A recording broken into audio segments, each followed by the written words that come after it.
Now coming to question number 16. Now in this question, basically there is a small variation where two strips have been fitted. So first, let us see, let us first find out the fringe width. So the first part asks us to find out fringe width.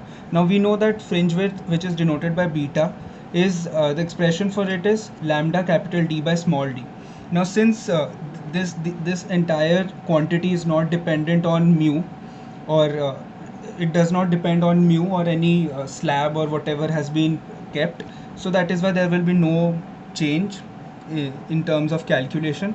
So we will simply put down all the values in the question from the question itself, and this is what we will get: 4.91 into 10 power minus 4 meters. So this is the fringe width. Now the second part is we are asked to find out the change in the number of fringe that have been shifted, and the distance from the center, and at what distance would this from the center will the first maximum be located. Okay, so now first let us find the number of fringes which have been shifted. So as we know that the optical path which has been changed is calculated by this formula. Now since there are two strips, so there will be a small variation in the formula, and we know that number of fringes shifted is denoted by the formula mu minus 1 into t by lambda. So here we will use that same expression but with a little change. So let us so the little change is that instead of mu minus 1 we will take the difference of the optical path change, where m represents mica and p represents polystyrene, divided by lambda. So you will get the expression as mu m minus mu p into t by lambda. So 0.015 into 10 power minus 3 divided by 590 into 10 power minus 9. Value comes out to be 25.43. Now 25.43 fringes, so that means there are 25 complete fringes and 0.443 part of the last fringe. Okay, so so that means as the first fringe which is formed is the central bright one is centrally bright, so that means there would be 13 bright fringes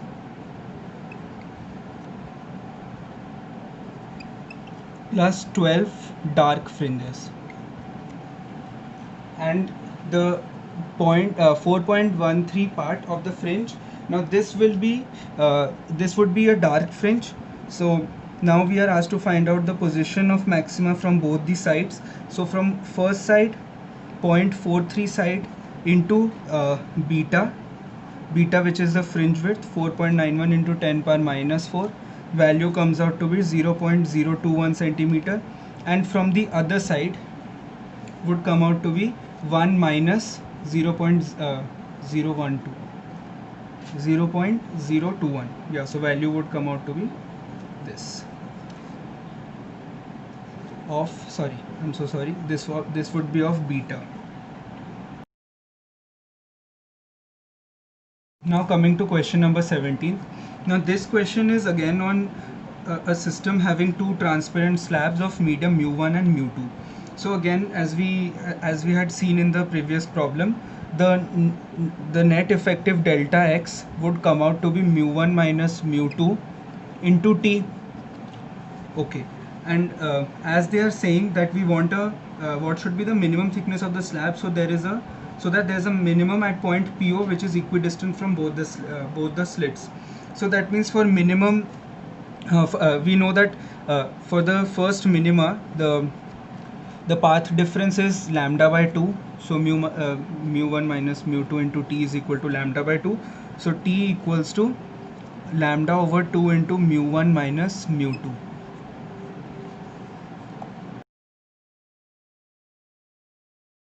Now coming to question number 18, sorry. In this question, basically a paper has been pasted on one of the slits of the YDSC experiment, and because of that the paper transmits only 4/9 of the light energy falling on it. So that means that I1 by I2 is nothing but 4/9. So root of I1 plus root of I2 would be 2/3. Now Imax divided by Imin is given by the formula root of I1 plus root of I2 divided by root of I1 minus root of I2 whole square. Now if I divide both numerator and denominator by I2, root I2, so this is what I will get.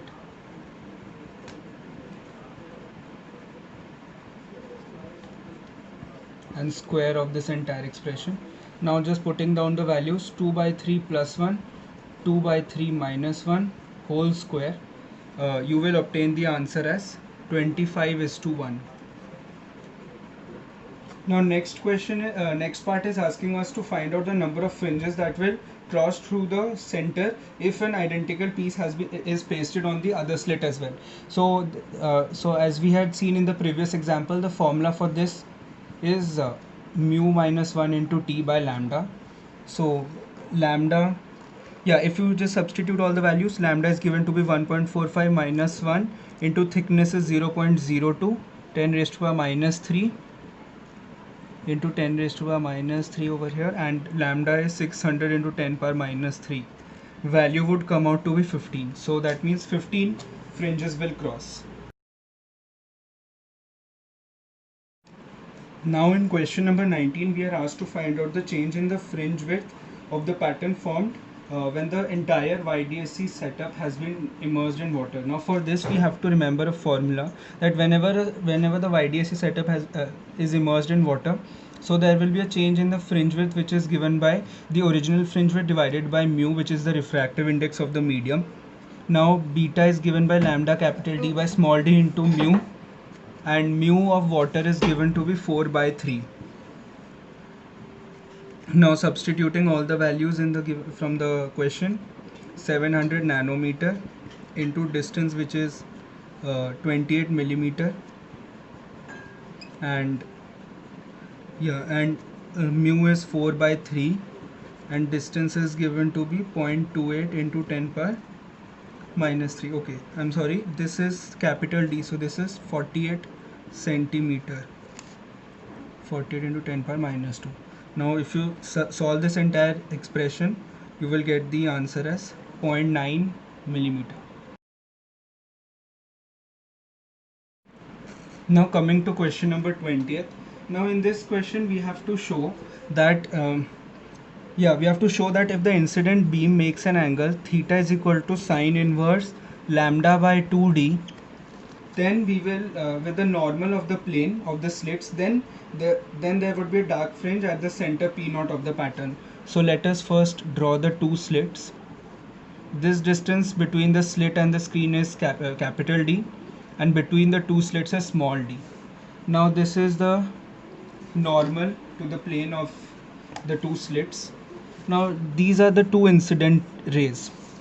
Now if we see that this first ray is actually covering a extra distance of delta x, now we have to calculate this delta x. We have to derive an expression. Let us say that this incident angle makes an angle theta with the normal, so that means this angle is also theta. Now let me try to zoom in, and I'll just we will use simple geometry to calculate. We will derive a relation between theta small d and delta x. Okay, now this is a right angle triangle. This angle is theta. Since I've made a perpendicular, so this angle is also theta. This angle is also 90. So this becomes 90 minus theta. Okay. If this is 90 minus theta in this entire triangle, and this part is theta, okay, and this angle is 90 degrees, so this part would obviously be theta. So that means this is small d, this is small d, this is theta, and this is delta x. Now we can simply use trigonometry, and with the help of trigonometry, sine theta is equal to sine theta is equal to delta x by d. So that means now as we know that that the first minima occurs at that place where delta x is equal to lambda by d. So if I equate delta x to lambda by d, so sine theta would be equal to lambda by 2d, and theta would be equal to sine inverse lambda by 2d.